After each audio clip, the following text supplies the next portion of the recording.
नवी मुंबई व रायगड जिल्ह्यातील ताज्या बातम्या आणि घडामोडींसाठी सबस्क्राईब करा वादळवारा लाईव्ह चॅनल आणि दाबा बेल आयकॉन।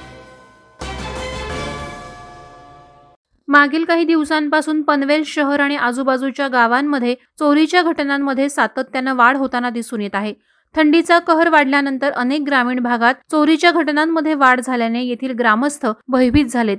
या चोरट्यांनी बंद घरे, बंगले, फार्म हाऊस हे घेरले असून त्या घरात कोणीही नसल्याचा ते फायदा घेत आहेत। पनवेल तालुक्यातील उसरली शिवकर गावातील एका फार्म हाऊसवर काही अज्ञात चोरट्यांनी चोरी करण्याचा प्रयत्न केला होता। दिनांक 9 जानेवारी रोजी मध्यरात्री 2:30 वाजण्याच्या सुमारास घडलेला हा सर्व प्रकार सीसीटीव्ही कॅमेऱ्यामध्ये कैद झालाय। या संदर्भात ग्रामस्थांनी सतर्क राहण्याच्या सूचना पनवेल शहर पोलिसांनी दिल्यात। पनवेल शहर पोलीस ठाणे हद्दीतील उसरली शिवकर गावातील राकेश जैन यांच्या फार्म हाऊसवर काही अज्ञात चोरांनी चोरी करण्याचा प्रयत्न केला होता।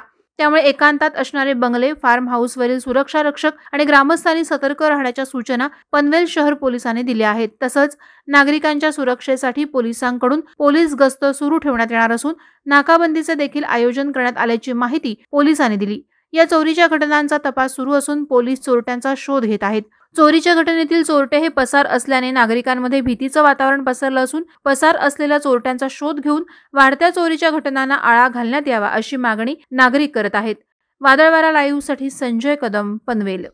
नवी मुंबई व रायगड जिल्ह्यातील ताज्या बातम्या आणि घडामोडींसाठी सबस्क्राईब करा वादळवारा लाईव्ह चॅनल आणि दाबा बेल आयकॉन।